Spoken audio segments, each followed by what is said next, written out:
नमस्कार दोस्तों, स्वागत है आपका आपके अपने YouTube चैनल जीएस जीनियस में। जैसा कि आप स्क्रीन पे देख रहे हैं, US now wants more than rare earth metals from Ukraine. अभी पिछले कुछ महीने पहले हमने एक घटना देखी थी जब जेलेंस्की वॉशिंगटन गए थे और वहां पर ट्रंप और उनके साथियों ने मिलकर के जेलेंस्की को बेइज्जत करने का प्रयास किया था और उनको एक प्रकार से ब्लैकमेल करके उनसे जो रेयर अर्थ मेटल्स हैं यूक्रेन में उन पर वो अपना अधिकार जमाना चाहते थे, उन पर कब्जा करना चाहते थे। लेकिन जेलेंस्की भी पिछले कई साल से युद्ध में लड़ रहे हैं, उनको भी अच्छे बुरे की अब समझ हो चुकी है। उन्होंने ट्रंप की सुनते रहे और ट्रंप को सुनाते रहे और अंत में ट्रंप जो है अपनी चालाकी में कामयाब नहीं हो पाए। लेकिन स्थितियां बाद में भी यूक्रेन के पक्ष में नहीं आई। यूरोप ने बहुत साथ दिया, लेकिन फिर जो है जेलेंस्की को शांति समझौतों के लिए यूएस की शरण में ही जाना पड़ रहा है। लेकिन यूएस अगर कोई देश किसी को ब्लैकमेल कर सकता है और किसी का दोहन कर सकता है तो उसका सबसे अच्छा उदाहरण यूनाइटेड स्टेट्स है। यूनाइटेड स्टेट्स के बारे में कहा जाता है कि जिसने यूनाइटेड स्टेट्स से दुश्मनी की वो भी बुरा फंसा और जिसने दोस्ती की वो उससे ज्यादा बुरा फंसा। तो अब यूक्रेन से उन्होंने कह दिया है, इशारा दे दिया है कि अब हमको केवल रेयर अर्थ मेटल्स ही आपके नहीं चाहिए, अब हमको आपसे जो आपके ऑयल एंड गैसेस के जो भंडार हैं उसमें भी हमको हिस्सेदारी चाहिए। तो मित्रों, क्या है पूरा मामला, कैसे ये बातें सामने आई हैं? ये है Donald Trump, the news maker of 21st century. इनकी हर बात एक न्यूज बन जाती है। इन्होंने ही ये यूक्रेन के लिए इस प्रकार का जाल फैलाया है। यूक्रेन से बयान आ रहा है कि यूक्रेन जो है, जो रेयर अर्थ मेटल्स पे समझौता होना है यूनाइटेड स्टेट्स के साथ, उसके लिए एक अपना जो प्रतिनिधिमंडल है वो अगले सप्ताह यूएस भेजेंगे। और वो क्या करेगा कि जो यूएस और यूक्रेन का ज्वाइंट इन्वेस्टमेंट होगा रेयर अर्थ मेटल्स की फील्ड में, उसके ऊपर एक समझौता यूएस के साथ वो टीम करेगी, वो प्रतिनिधिमंडल करेगा।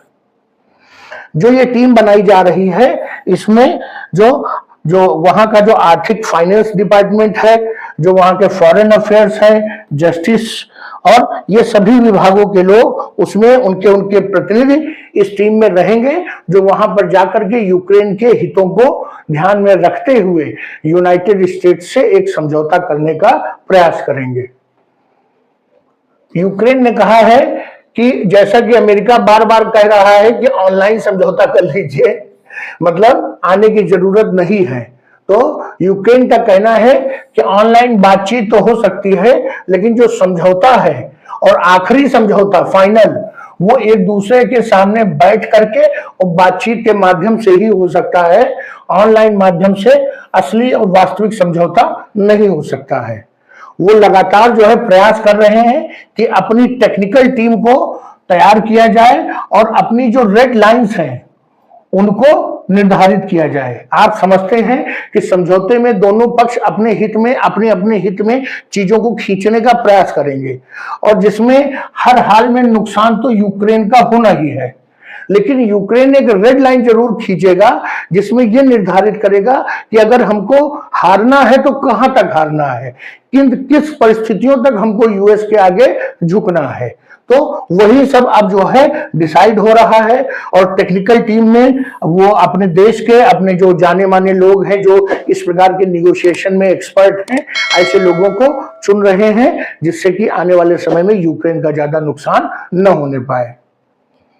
ये जो डील है ये फरवरी में जो है फाइनलाइज होनी थी, जब जेलेंस्की जो है वॉशिंगटन के दौरे पे गए थे।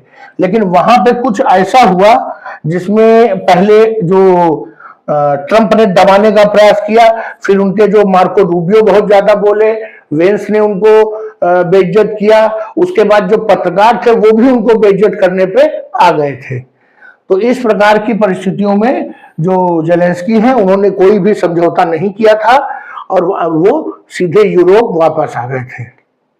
लेकिन अब जो नया घटनाक्रम हुआ है वो पहले भी घटनाक्रम से ज्यादा नाटकी है। जो यूएस ने एक नया ड्राफ्ट तैयार किया है समझौते के लिए, और पता नहीं वो अपने आप लीक हो गया कि यूएस ने जानबूझ के लीक कराया है, कुछ कहा नहीं जा सकता। और ये नया वाला जो ड्राफ्ट है वो पहले वाले ड्राफ्ट से बिल्कुल अलग है। कहने का तात्पर्य है कि जो यूक्रेन है वो पहले वाले ड्राफ्ट के लिए तैयारी कर रहा था, और जो यूनाइटेड स्टेट्स है उसने बाउंसर फेंक दी। तो जो बॉलिंग तैयारी वो स्पिन की कर रहे थे और यूएस ने लगा दिया फास्ट बॉलिंग। तो ये एक नया घटनाक्रम इसमें जुड़ गया है। और ये जो लीक हुआ है डॉक्यूमेंट, इसमें कहा गया है कि अब यूनाइटेड स्टेट्स को जो उनके दुर्लभ खनिज हैं केवल वही से नहीं चाहिए, बल्कि जो यूक्रेन में ऑयल एंड गैस रिजर्व है उनमें भी हिस्सेदारी चाहिए। मतलब अब जो है ट्रंप का लालच और सिर चढ़कर बोल रहा है। अब हो सकता है कि जब ये सब चीजें सामने आए तो कीव और वाशिंगटन में जो समझौता होने की उम्मीद है वो फिर से बीच पचड़े में पड़ जाए और समझौता न हो पावे।